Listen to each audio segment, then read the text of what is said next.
Olá, meus amigos, obrigado pelo seu carinho, obrigado pela sua companhia. Mais uma vez estamos aqui, aliás, começando esse quadro na nossa rede social, que eu quero responder algumas perguntas. Claro que são tantas as perguntas e, na medida do possível, a gente vai respondendo as perguntas. Por exemplo, qual a melhor forma de organizar os estudos das Sagradas Escrituras? Bem, a melhor forma para você estudar as Sagradas Escrituras, eu tenho dito ao longo desse tempo que o Novo Testamento, começa pelo Novo Testamento, começa pelo livro de Marcos, importante, não começa por Mateus não, começa por Marcos, vai até Apocalipse, né? Aí voltando, quando terminar, aí você lê Mateus. Leia pelo menos umas 3 vezes o Novo Testamento, aí depois você lê o Velho Testamento, até porque precisamos entender o Velho Testamento com a visão do Novo Testamento, senão algumas coisas você vai acabar pensando que tem que se cumprir no Novo Testamento, quando na verdade foi para o Velho Testamento. Também sobre dicas de livros, eu acho que todo cristão deveria ler um livro chamado Estudo Panorâmico da Bíblia. É um estudo que vai te dar uma visão da Bíblia e eu acho que este seria um dos livros interessantes. Vídeos, acredito que você vai encontrar algumas videoaulas sobre estudo panorâmico da Bíblia que vai lhe ajudar de uma forma maravilhosa. A outra pergunta é sobre pecado, transgressão e iniquidade. Qual a diferença? Pecar é errar o alvo, segundo o próprio dicionário, toda vez que você erra o alvo. Por exemplo, Deus estabeleceu um alvo. Se você não cumprir esse alvo estabelecido por Deus, você pecou. Quando você não faz aquilo que Deus diz que você deveria fazer. Deus tem planos, projetos para nós. Precisamos segui-lo. A transgressão é quando você voluntariamente decide não obedecer, não fazer. Você tem conhecimento dos preceitos do Senhor e você não quer obedecer. Eu não vou obedecer, eu vou fazer o que eu quero. Por exemplo, a gente tem exemplo da transgressão de Saul, do rei Saul, quando Samuel disse: Saul, Deus mandou ir matar os amalequitas, etc. Saul tinha conhecimento expresso da vontade de Deus, no entanto, ele chegou lá e falou: não, eu vou poupar o melhor das ovelhas e o rei Agag e pronto, acabou. Quer dizer, ele transgrediu um mandamento explícito do Senhor.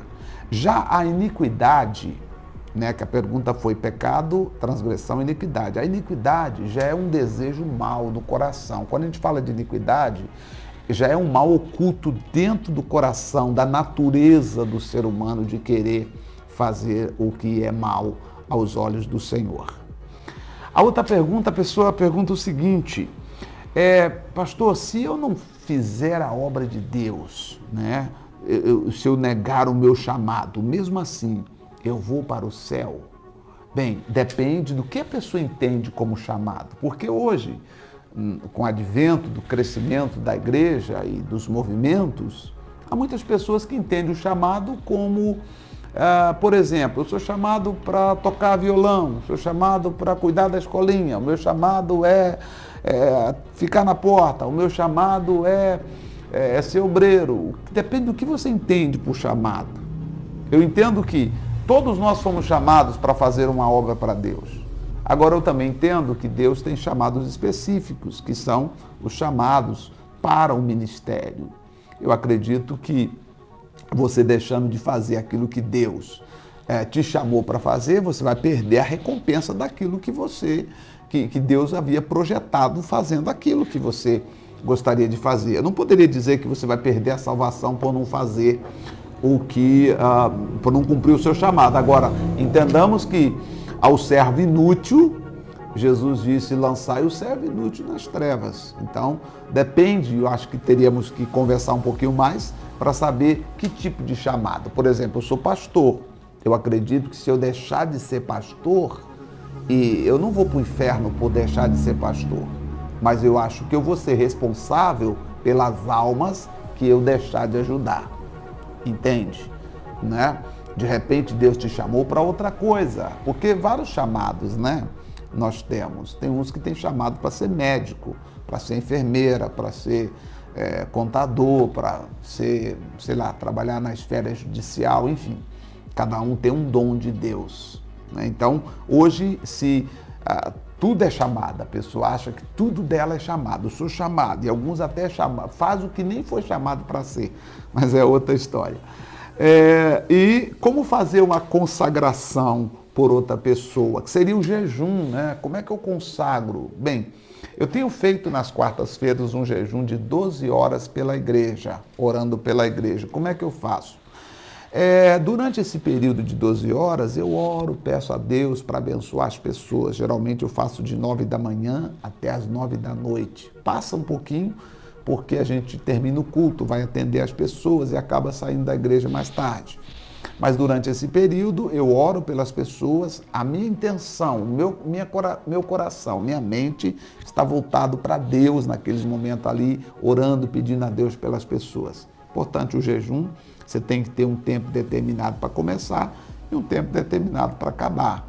E durante esse período você então apresenta a pessoa, a família, o trabalho a Deus em oração, tá? Pode trabalhar normal, lava o rosto, Jesus falou, não precisa ficar com cara triste de quem está jejuando, só para a pessoa olhar para você e falar assim, o que houve? Eu estou jejuando hoje, para ver se ganha alguma recompensa. Não, não precisa disso. Jesus falou até para usar cosmético, né? O óleo que ele mandou passar naquele tempo era um cosmético, né? Hoje a gente conhece como cosmético, para que o rosto brilhasse, para não parecer as pessoas que estão jejuando. Nós vemos num tempo hoje que as pessoas gostam de fazer as coisas para aparecer, né? E Jesus ensinou que o que a mão direita fizer, a esquerda não deve tomar conhecimento.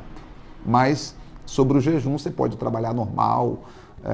Se acaso a pessoa chegar numa casa, a pessoa te forçar a tomar um café, comer alguma coisa, aí você, se você disser para a pessoa que você está jejuando, que às vezes você fala, não quero, a pessoa vai dizer, por quê? Aí você fala, não, porque eu estou consagrando, a pessoa não sabe, consagrando, como assim? Você está enjeitando o meu café e você precisa falar, não, eu estou jejuando e tal, fiz um propósito com Deus. Isso não quebra jejum, viu, gente? Tá bom?